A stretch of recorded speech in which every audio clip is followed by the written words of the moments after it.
Hello everyone and welcome to Voice It Youth Talk Show, the youth talk show that has got everyone talking, where we discuss day-to-day challenges that we face as the youth that we're not as comfortable discussing with our parents or our guardians. Today we are going to be discussing a new topic. So in the past weeks we covered drug abuse and mental health, but today we are moving into a topic that is common in our African culture and in other cultures too. We're going to be talking about Lobola, dowry, or Rora. I am Brandon, your host, and this is my co-host. Hello everyone, I am your co-host Nobukanya Shabangana, and this is Voice It Youth Talk Show.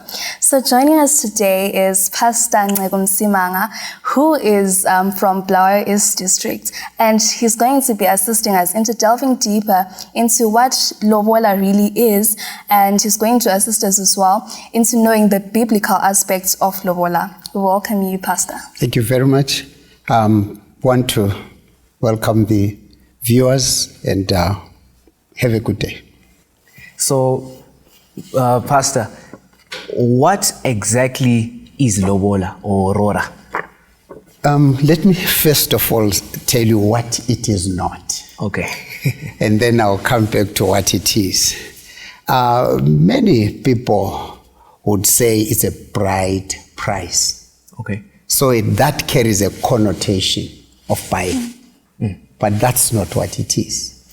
Many people would say, I was charged Lobola. Okay. If you say you're charged, it gives a negative connotation. Like it's not a transaction. You are not being charged. Lobola is I'm saying this not as a universal description, but it could be kind of regional, a little bit localized, because if I say it's universal, I don't know what other people in other worlds are doing. But what it is, Lobola is a commitment. Okay.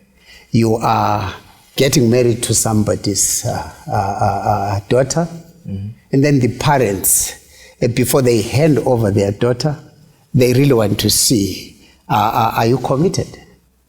Would you, keep our daughter? In the event she has children, are you going to support those children? Then now you respond by making a commitment. It may not be a prerequisite to say now or you don't. No, it could come, but you make a commitment and you pledge a commitment. Yes, I'll do this. Yes, I can keep her. I can actually keep the children. Are you able to commit? Yes, I commit. Would you be able to give so much? Yes, I can give. So it's a commitment. If you try and maybe make somebody understand what it is to a modern mind, it was a form of contractual agreement. We didn't have contracts where we can reduce it into a writing and say this is no. So you kind of give a token. It's a token that shows your commitment. You are entering into this agreement and you are giving this commitment. Of course, there are so many distortions that we now suffer, in this area of Lobola. At times they get too excessive, too expensive, and at times, it's like really somebody wants to remove all the challenges that they have faced in life, and they think now this is going to be my solution. I heard one guy saying, yes. But yet really, I've lived over 60 years. Okay. I've not made it in life.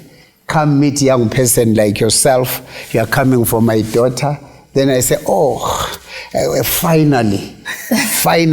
And then I expect you to come. Remember, I said it's a token. It simply shows your commitment. And if you look at it positively, it's not like a one-off event to say, let me get it once and that's it. No, you get that little token as your children are living. They'll give you support. They'll give you this and that. In place where I come from, they say umkhwenyana ingoza. Okay. Uhlala usebula, meaning it's not a one-off event. You always get favors, you always get support. Yes, you are no longer calling it Lobola, but that love and friendliness, support, you always get. So there is no reason for you to say, oh, I got him this time, I'll just, no, there's not that reason. So as I say, that what it is just a good traditional practice, simply parents checking whether are you men enough to keep this daughter? Are you really a hardworking man even to support your family? Basically, that's what it is. All these other distortions, possibly in the discussion, we'll talk about them. They've actually spoiled the whole thing. They've lost the meaning. It has been commercialized. That's not what it was, or that's not what it should be. Wow, interesting. Nokanya, what do you have to say? So how did it really come about? Where did this whole thing of the Lobola tradition start, and how has it evolved into what it was and what it is now in the modern world? We are a people that come from a background where our things were not recorded. Okay. So it would be very difficult for me to say in 1715, Lobola started. It would be very difficult. But it has come through the ages, whereby it actually qualifies that when one was setting up a home, you don't just imagine, say, I'm setting up a home. No, I've seen a beautiful girl, then I'll talk to my own parents, and then my parents will actually send somebody to go and ask for the bride.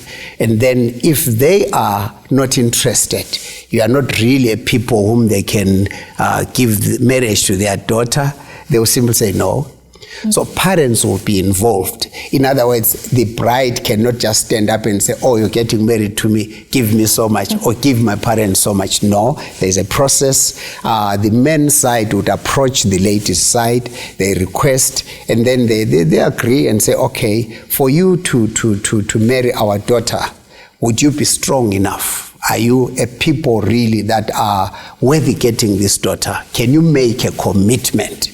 So then you make this commitment, and then so you can see parents being involved. The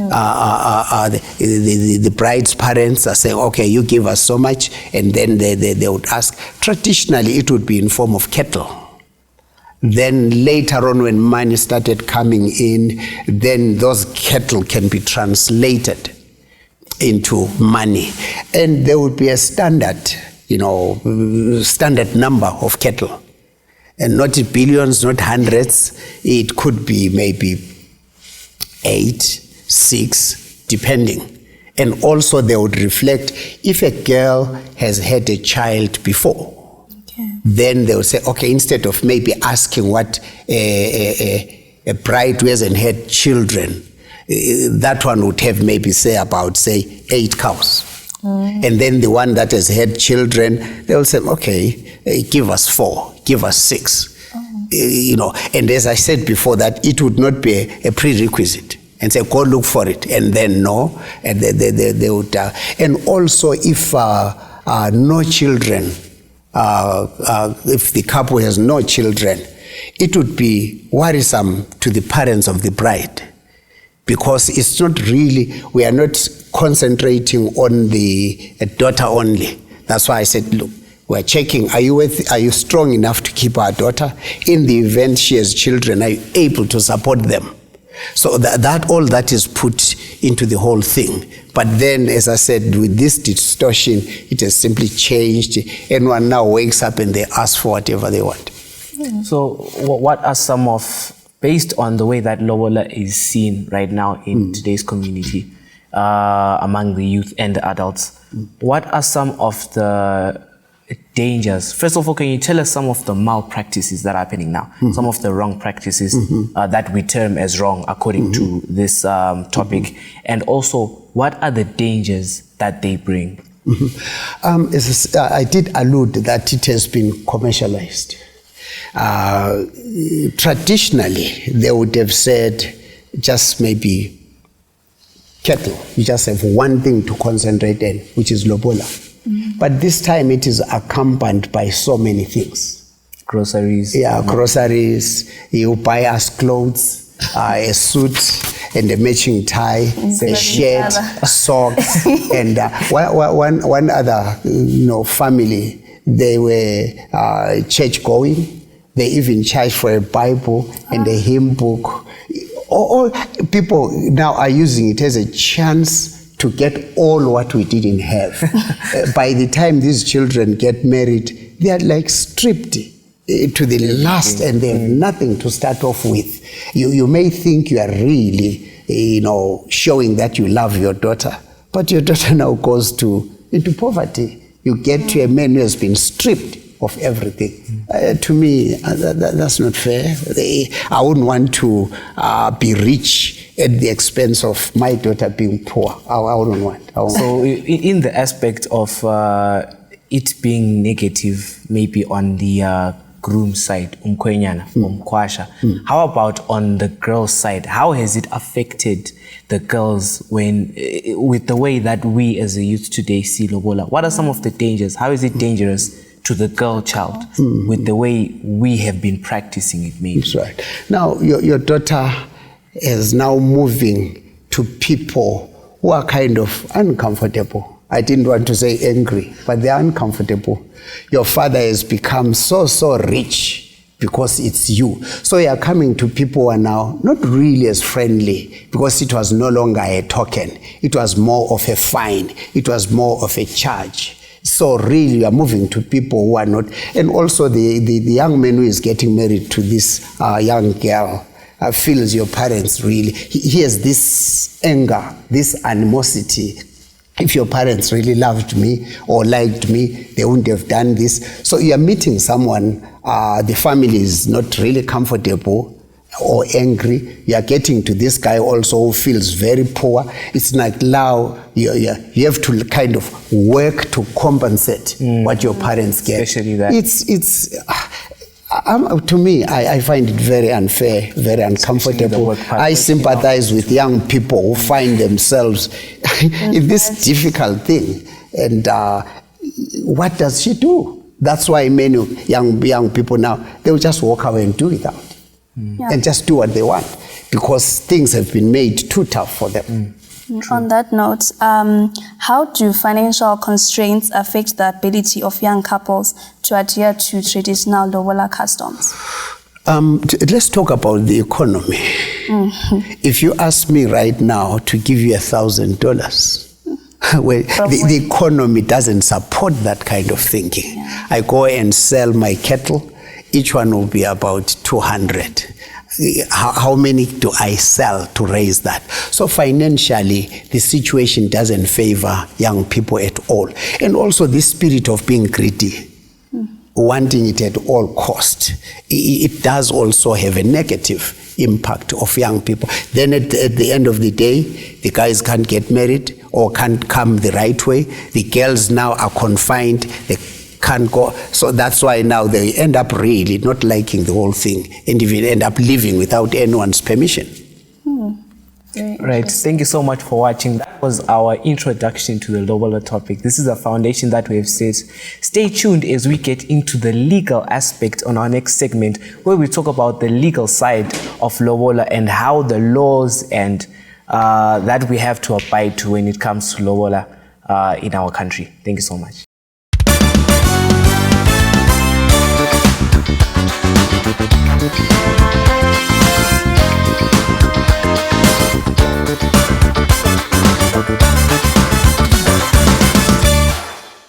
Welcome back to the second segment of our episode, whereby we have Pastor Msimanga helping us to delve deep into the theological aspect of Amalobolo. We welcome you back, Pastor. Thank you very much. So I've got a youth here who says, long ago, fathers would assist. If I want to marry Nokai, my dad would help me pay the dowry. But these days, we're not seeing a lot of that happening. So the person is asking, Wuti, how has it affected us? Wuti, at some point we were being helped to pay. Now I've got 60K looking at me. Alone. Yeah, you know, so... Possibly the blame is on you young people. Because you get up one day, you're already married. You didn't tell me, and I don't know. How do I assist you? So when we parted on the previous discussion, I did say that you work with your parents. You come to me, you tell me, and then I send some people to request. Then they are told what is wanted. They come back and they tell me as the father. Then I call you, Sonny. So much is wanted. Okay, if they want 8 cows, okay, let's give them 6 for now. And then the rest would go. It becomes our not problem, but it becomes our business, both of us. But if you are just going to do what you want, even if I want to help you, when do I help you? Okay. Yes, there are some parents who may say that's your business, but by and large, I wish our young people would not just run away with these half stories that they are getting. You're grown up, do whatever you want. No. Let's work together, and then things are going to be easy for you. True, thank you. So, I've got someone also who's asking here, who's saying, I'm a girl child. How is getting married to a young man who doesn't want to pay lobola affect me as a girl? Is it a problem if I don't have an issue with being married and taken by someone who is not willing or doesn't believe in paying? Well, let me not say in giving, in pledging the lobola or the dowry. The good thing about marriage and lobola, no one really holds you at gunpoint. The choice is yours. And also you would have discussed. If the guy clearly comes out and say, look, I'm not going to be part of it and I'm not going to give that. So the choice now becomes yours as a lady. Do you still want to proceed with that kind of a person? What do you think about it? Do you think it's something really that you want done? If that's what you really want done, so then you have nothing to do with the person. You are not like held at ransom or at gunpoint to say, if you don't, we shoot you. So the choice becomes yours.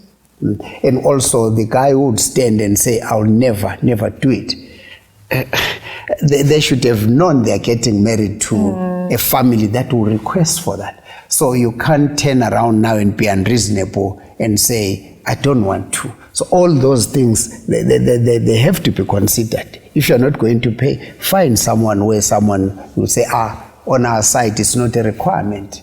If you want to marry an English lady or a German lady, go ahead and do so. If you think those are not going to require. So, but we are saying, no, we ought to know, but no one is forcing anyone. Okay. We've got another question that says, how do elders and spiritual leaders contribute to the spiritual preparation and guidance of couples as they embark on their marital journey, particularly within the context of traditional culture? Spiritual leaders. Spiritual leaders, meaning on the church side or Christian side, will encourage purity. Okay. Just like even on the traditional side, it was something admirable for a girl to keep herself pure. So that when she goes to get married, she is still, call it a virgin if you want, she is still someone who has kept themselves. And also on the young men as well. It can't be somebody who has been everywhere and in everything. So both traditionally and on the Christian side, there is that kind of harmony where everyone is encouraged to do it the right way and follow the right procedures. Purity was a virtue, or is still a virtue to those that choose to. So I've got a very practical question. I fall in love with a girl and she happens to be of a family that is affluently higher than mine in terms of maybe class. Say she has maybe a master's degree in whatever, engineering or whatever, she has a high paying job. And then on my side, say I've got a humble job, a humble employment. So when I get to that family and they charge me in engineers, I don't say charge, okay, they require they require an engineer's contribution or commitment. In situations like that, do you think that it is fair for the family to, okay, how far can the family interfere? Yeah, that's what I want to ask. To say, in as much as they want to safeguard the future for their child, but how far can they go doing that?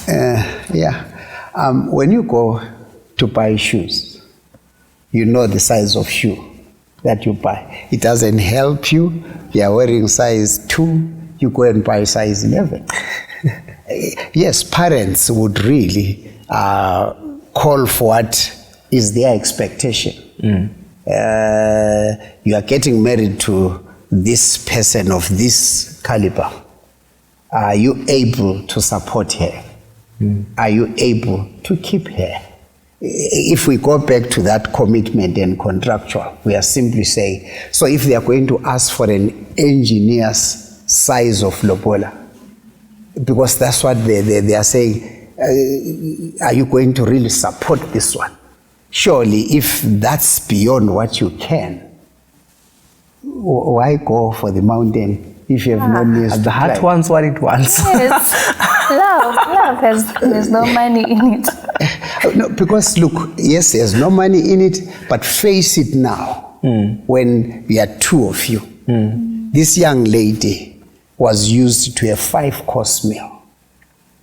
And then now you are taking it to just, you're not even going to talk about course meal. No, Kanya is It's just laughing. one. Are you laughing from experience? This young man was used to go for holiday in Dubai.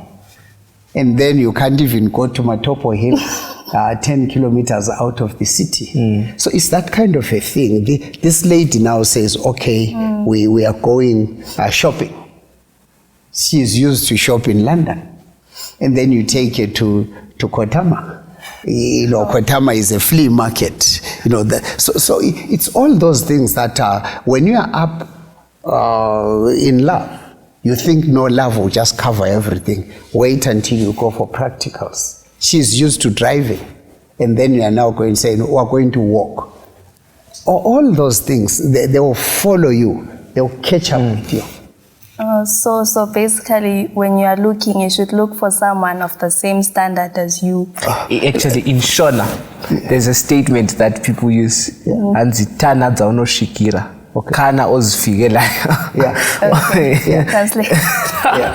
You're only going to pick those that are within your reach. It seemed as if they were maybe making fun of the other people. But when you actually think about it from what the pastor is saying, love isn't going to cover it all. Yeah, reality has to cover it all. Okay, a youth from Southworld is asking, what role does spirituality play in the negotiation and payment of Lobola? And how do couples and families incorporate religious rituals or blessings into the process? I would, well, as a pastor, you asked me as a pastor, you know, a religious person.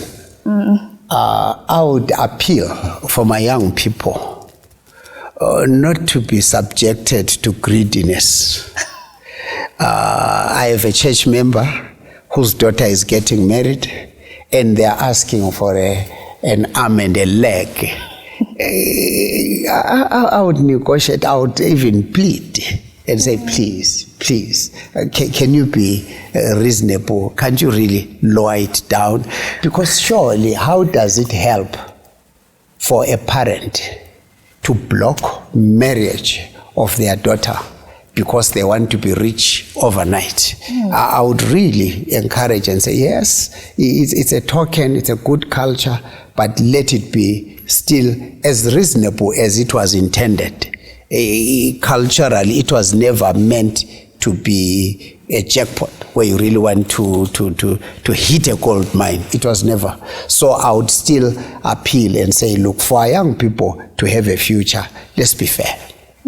I've seen a lot of people posting saying if you get Lobola or Karora without Cerevita, if there's no Cerevita or Proton in the grocery, you've not been yes, you've not the ceremony was not proper. Now my question was, there's a very interesting point that you mentioned in the previous. Let me touch the Cerevita part before you bring that question. You know, even check from those cultures where now groceries are the main thing. It's a new thing. It was never. Because if we talk particularly as us Zimbabweans, the visitors were the one that were fed. There was no situation where visitors are coming and you tell them, bring us some food. No, our visitors are coming, we slaughter a cow, we prepare this, we really spoil them. It's just new that now visitors are coming, but we demand. We're writing a list. They actually write a list and they give you, and you're like, like, I've never eaten Cerevita in my life. But I should get it for you. To me, it's a distortion. I want to see somebody who says their great-grandfather demanded food from visitors who were coming. I would like to see them. A lot of girls have actually been subject to this, whereby there's a lot of guys, I've heard a lot of guys say something like, if I pay maybe 6,000 for you, I'm not touching the dishes and I'm not cleaning. Like, it's now become a thing whereby the girl has to work to actually cover that money. Yeah, it's now exactly. She becomes a victim of what of the greediness of the parents. Exactly. Then she now becomes a victim of this young man who claimed to love her. Now she is wanting to turn her into a slave. She didn't ask her parents to do that. So if you really love your wife, and don't tell me Africans, you know, their ladies labor as slaves. No, it's not true. An African man would have a six-pack, not because he goes to the gym, but he works and fends for the family. True. He would go and hunt for a kudu, not with a gun, but with a knobkir and a spear, and go carrying. But how about in today's society? What are some of the duties of a man? I mean, we're no longer hunting and everything. So what's let the men provide. Let the men work hard and provide. So even if the lady is working, we're not saying the lady should not work. No. Even if she's working, let the men work harder. Yes, yes, because that's what we are there for. Of course, the ladies, they spoil it for themselves. When they now get up and say, Tayenza now, we are now the same. Wait a minute. Let the husband fend for you. Let him be a provider. True. Yeah, let's work as a team. Because we want to share these responsibilities, not from a demand point of view, but from a mutual. We love one another. We're going to work together. Thank you so much for watching. Can you please continue to send through your questions? Don't stop sending through your questions. When we have the pastor here with us, he's going to be able to answer all your questions. Keep sending them through and catch us on our next episode.